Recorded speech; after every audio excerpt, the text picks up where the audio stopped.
pump is leaking, you know, right out of the side, just drip, drip, drip. And you know, that's annoying, but it's also pretty dangerous. You don't want to have a leaking fuel pump. You know, there is electricity back here, so this is a fire hazard. So don't live, please don't live with a leaking electric fuel pump in your old Mercedes.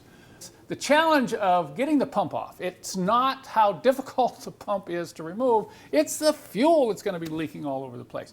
Most of these have 3 fuel hoses coming into the pump, and when you start taking them off, you know, you're going to get dripping, running fuel. Even if you drain the tank here, you're going to have enough residual fuel in the pump and in the return lines coming back from the engine compartment that you're going to have gasoline. So what I do is I always try to get the car so it's almost empty, tank's almost empty, low head pressure, and then I use clamping tools. And we actually, these are so handy. I sell these on my website, so if you're wondering, hey Kent, where do you get those tools? You don't need to wonder anymore. I sell these on my website. I'll have links below in the show more section of the description of this video. The 2 types we sell, we sell these little hand tightening clamps. They're pretty handy. They have a thumb screw, and you can see this little U-shaped clamp fits over the top there. So you just put it over the hose like this, flip it like that, bring it up here and just spin that thumb screw on and just tighten it down until the hose squishes flat. You'll start to feel it because it'll get pretty hard. You know, you don't want to over tighten it or you can damage the hose.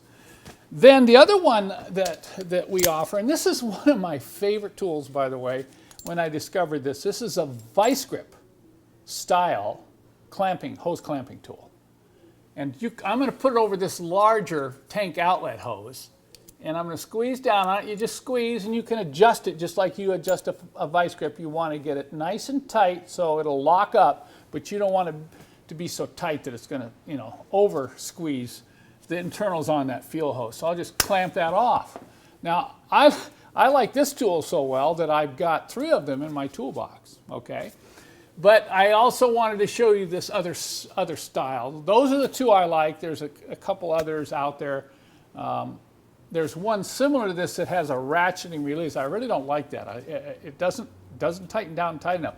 This one really tightens down tight, and you can really prevent leaks. So you can see what I've done here. I've got all 3 hoses clamped off.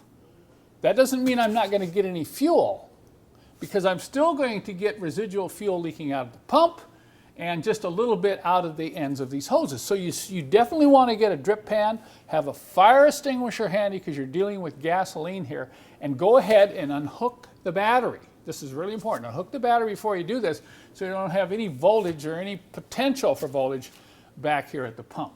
So I'm going to get this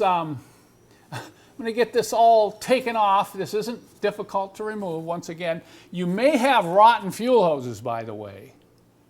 And most of these hoses have been replaced for years. And I actually have a kit of 3 hoses and good German-style clamps available on my website. So if you're working back here and you notice your hoses are kind of old and kind of rotten, plan to replace them.